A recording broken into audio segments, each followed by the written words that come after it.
So cell is the structural and functional unit of life. So today we are going to discuss about a new chapter, cell, the unit of life. We all know that cell forms the basis of the structure as well as function.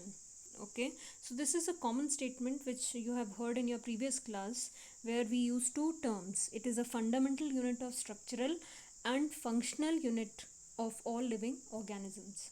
So I would like to explain it briefly, that fundamental unit, that is structural, here means all of us, whether unicellular or multicellular organisms, all are made up of cells. Okay, now these cells, even if they are unicellular, even if we are multicellular, all the cells are actually helping out in performing various functions like excretion, respiration, digestion, all of them.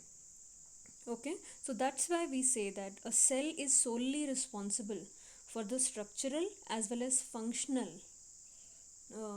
functional units, okay, of any living organisms.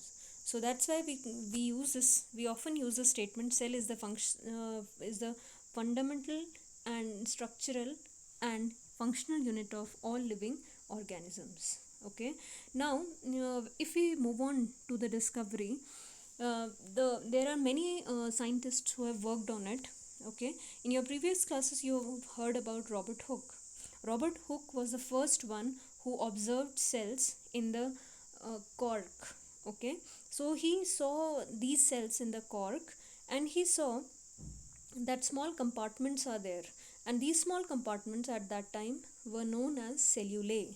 Okay, and cellulae, after some time this word was changed to cell.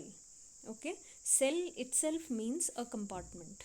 Okay, now after Robert Hooke, a very important discovery was, even before, you can say even before Robert Hooke, there is another scientist who did important work unknowingly by discovering a cell, and he was Anton von Leeuwenhoek. Okay, and he was the first one who observed living cells in different organisms. So the story is very interesting. He used to work in a glasses shop, or you can say factory, where glasses are made.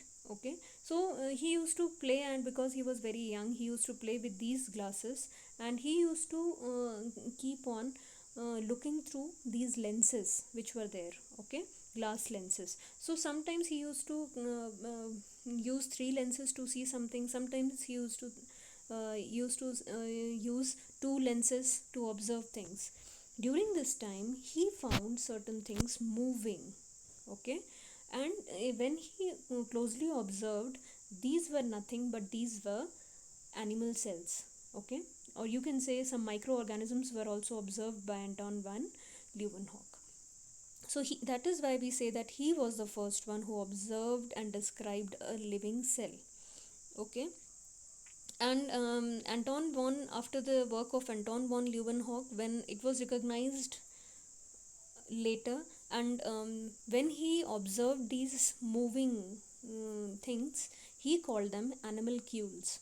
But now we know that after discovery and research work of many scientists, now we know that these are known as cells. Okay, now the exact structure of cell was known only after after the you can say that after the invention of microscopes. So when refined microscopes were formed, like compound microscope which we use in labs, and there are other microscopes like electron microscopes. So these microscopes were used for describing each and every structure of cell. So they are the first one which revealed the exact formation and structural image of the cell components. Okay, now cell theory was formulated by two scientists. One is Malthius Schlinden in 1838, and the other one was Theodor Schwann in 1839. So both of them worked together, and in 38, that means 1838, plant cells were observed, and in 1839 animal cells were observed closely, and Chavon said that the cells were actually covered with a thin layer, but later on it was found that this thin layer was plasma membrane. Okay, so later on, after this study of these cells, plant and animal cells, a very important, a very significant difference was found. That was, in animal cells cell wall is absent, whereas in plant cells cell wall is present. Okay, so later on, they proposed a hypothesis that animals and plants are composed of cells and products of cells. Okay, so you have to remember this. Schillinden, he observed plant cells, he described or explained about plant cells, and Chavon about animal cells. Okay, so moving on to the very important point, it was thought about that what exactly leads to the formation of new cells. Where are these new cells coming from? So the answer was given by Rudolf Virchow in 1855. So he was the first one who explained that the cells, okay, he was the first one who explained that the cells divided, okay, and new cells are formed. So those cells are known as parent cells, new cells formed are known as daughter cells. Okay, and there is another term used which is known as pre-existing cells. Okay, so they talked about pre-existing cells means parent cells, and at that time this term was given by Omnis Cellulae E Cellula. Okay, it says that from parent cells, or you can say new cells, are formed from the pre-existing cells. Okay, so after him, the theory was actually you can say that this theory was modified, and one more point was added in it. Okay, so that one more point was all living organisms are composed of cells and products of cells. This was the first point.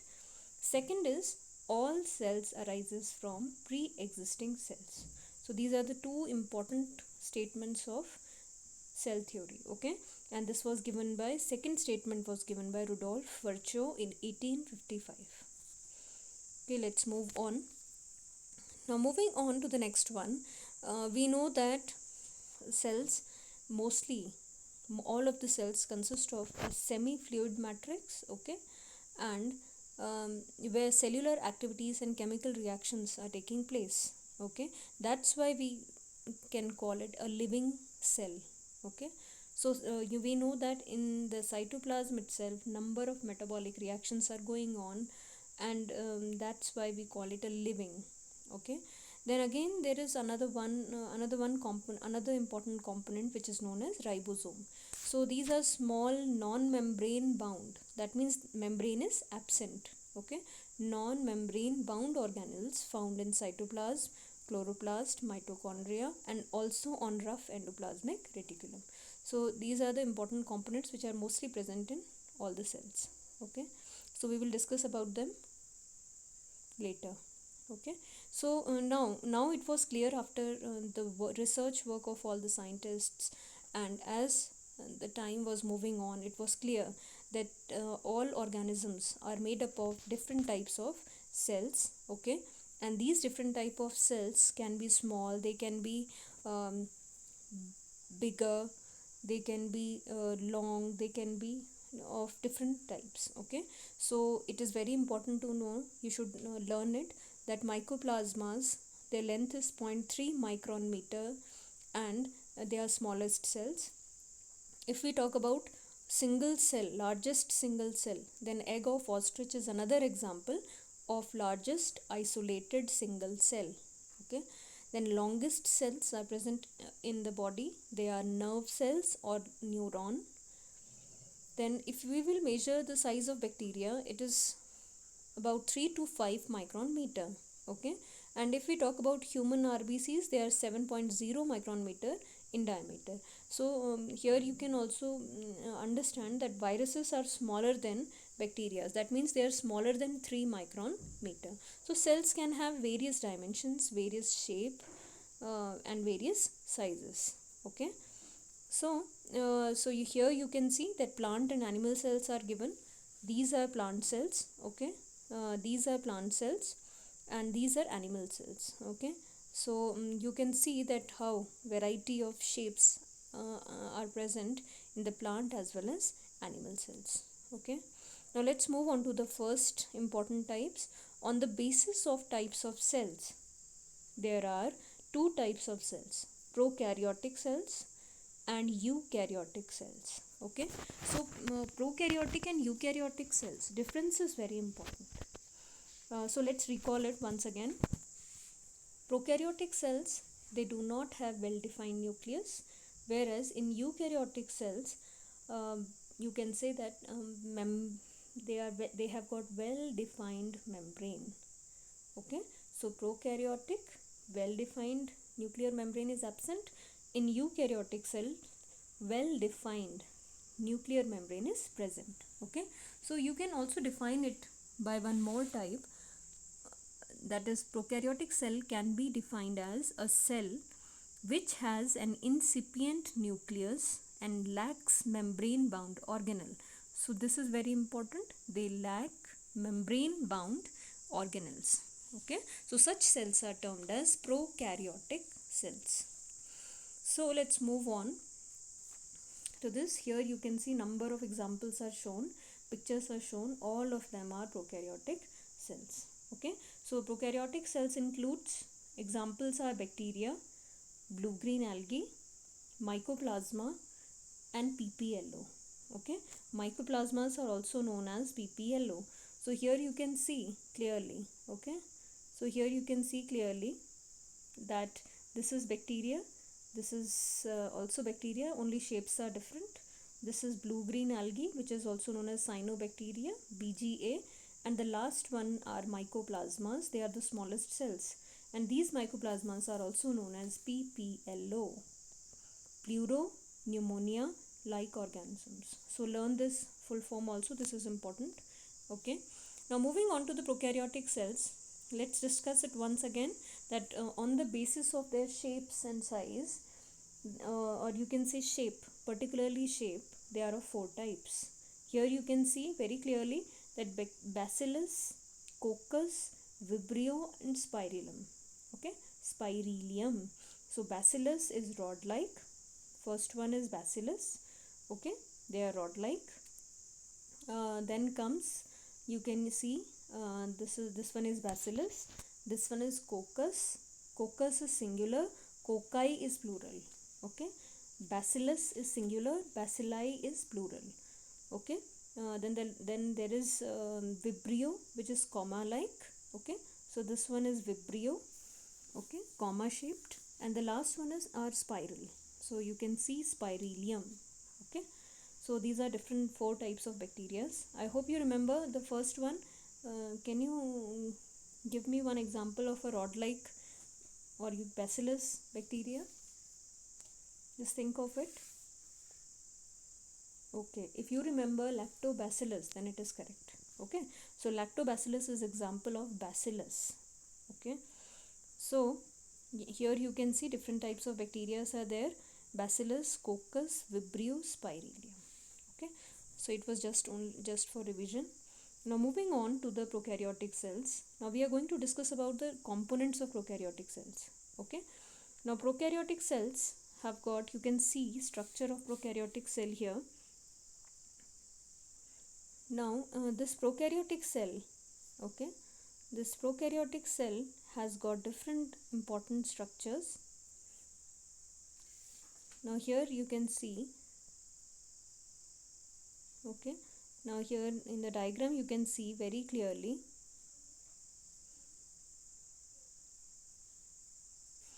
Now here you can see that it is covered by plasma membrane.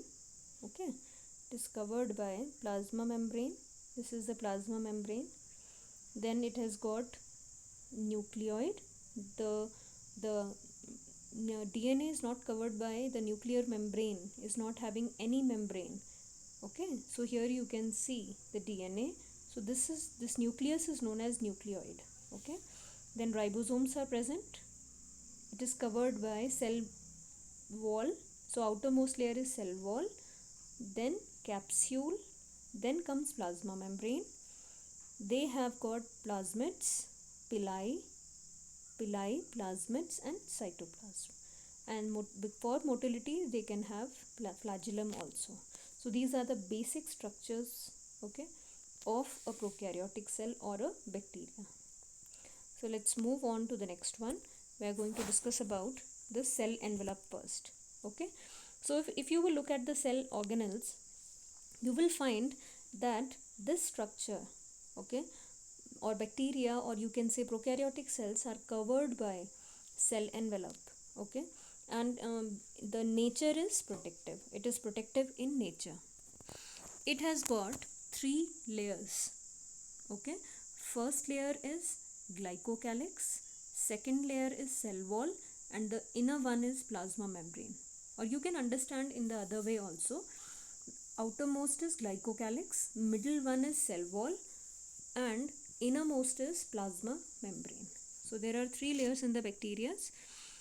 Then comes, let's move on to the glycocalyx. If you will look at the glycocalyx, you will see that glycocalyx can be, we know that it is outer layer. This you have to remember, this is outermost layer. Okay. So this is outermost layer, and it has got, it can be of 2 types. Glycocalyx in some is very loose sheath type, and it is known as slime layer, and in some it is very tough, or you can say it is very hard. It is capsule. Okay. So slime layer or capsule, only one will be present in bacteria. So glycocalyx differs in it. Okay. So moving on to the cell wall. Now you know that cell wall is protective in nature. It provides shape and support. There are 2 things which you have to remember, that it provides shape to the cell and it also provides support to the cell. Okay. And so cell wall is present in the middle. Okay. Then comes cell plasma membrane. We know that innermost is plasma membrane. Okay. So innermost is plasma membrane. This one is plasma membrane. Okay. And it is semi-permeable in nature. Very important. It is semi-permeable in nature. Okay. So these 2 things are very important, and we know plasma membrane, basic nature of plasma membrane, I think all of you must be familiar with. Okay. Now moving on to a very important term, that is we are going to discuss about Gram staining. And this Gram staining was given by Christian Gram. Okay. Christian Hans Gram, and this staining technique is a very important technique, because on the basis of this staining technique we can have 2 types of bacteria. So when Christian Gram stained bacteria, he found that some bacteria are taking up the stain and the other ones are not. Okay. So on the basis of the staining, the one which took up the stain at that time, they are known as Gram positive, and the other ones are known as Gram negative. Okay. So he was the first one. Here you can see very clearly. Okay. In this you can see that the pink colored bacteria are Gram negative and the blue color ones are Gram positive. So pink color ones are Escherichia coli and the blue color ones are Staphylococcus aureus, which are Gram positive. Okay. So what you have to remember is, on the basis of Gram staining, we can have 2 groups of bacteria, 2 types of bacteria. Some will be Gram positive and some will be Gram negative. Okay. So in a brief description, I am going to give you the procedure which we use for the Gram staining. Okay. First we will take bacteria. Okay. We will put a smear on the glass slide. Okay. We will heat it for some time. Okay, for a few seconds, and then we will put crystal violet stain on it. Okay. And then after crystal violet stain, we will put iodine in it. Okay. And after putting iodine, then we will wash it off with alcohol. So alcohol is also known as decolorizer. Okay, so after washing with alcohol, we will then again use safranin. Okay, so crystal violet is known as primary stain, and the safranin is known as counter stain. Okay, and then again we will see, when we will observe it under microscope, we will see that some bacteria will take crystal violet stain, they are known as gram positive, and some will get safranin. The color will become pinkish or reddish. Okay, so they are known as gram negative bacteria. Okay, so on the basis of gram staining, we can have gram positive and gram negative bacteria. Okay, so what you have to remember is those bacteria which retain purple or blue color after washing with alcohol, they are known as gram positive bacteria. And those bacteria which do not retain any color after washing with alcohol, okay, and any color means they get saffron, the color of safranin actually, so they are known as gram negative bacteria. Okay, so there is one more reason behind it that you should know. Peptidoglycan, there is a chemical which is known as peptidoglycan. In gram positive bacteria, the amount of peptidoglycan is more, that is about 70 to 80% in the cell wall. Okay, so it is thick, so that's why it retains the crystal violet stain. But in gram negative bacteria, the peptidoglycan in the cell wall is only 20 to 30%. So that's why it does not retains the stain, so it becomes light pink in color. Okay, so you have to remember the amount of peptidoglycan is more in gram positive bacteria, it is less in gram negative bacteria. Let's move on to the next feature. It is mesosome.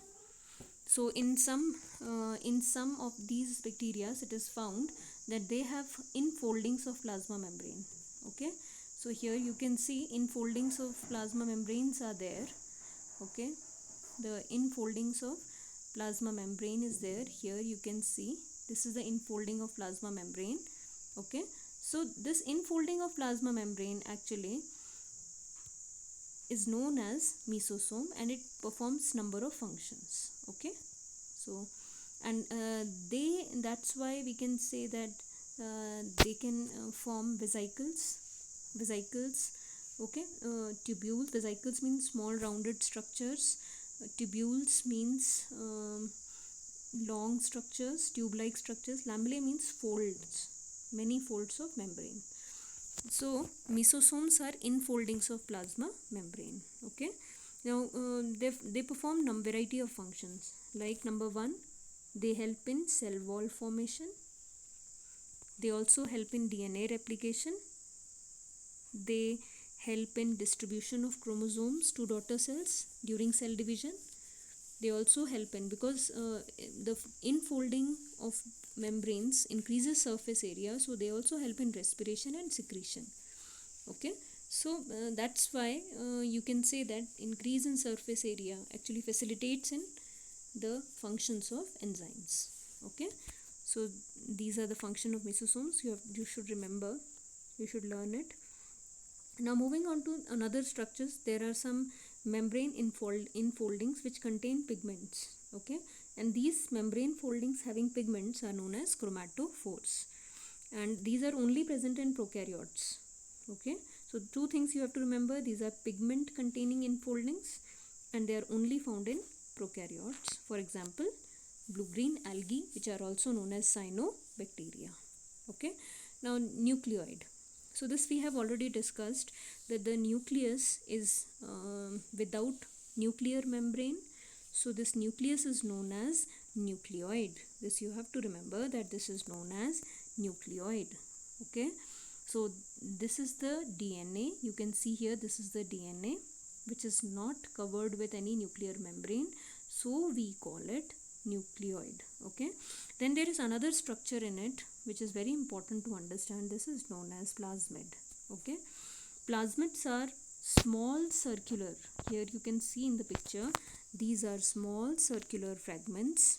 Okay, These are small circular fragments of DNA which are autonomous. Autonomous means for any function they do not depend upon the DNA, okay, the genomic DNA. So there is a term, genomic. So this is genomic DNA, okay, and the other one, small fragments, ring-like structures, you can see these are known as plasmids. So plasmids are small circular DNA fragments outside genomic DNA, okay, and their important function is that they provide resistance against antibiotics to bacteria. That means they are protective in nature. They contain some genes which protects them against number of antibiotics, okay. So this is very important. Plasmid is important for 12th class also.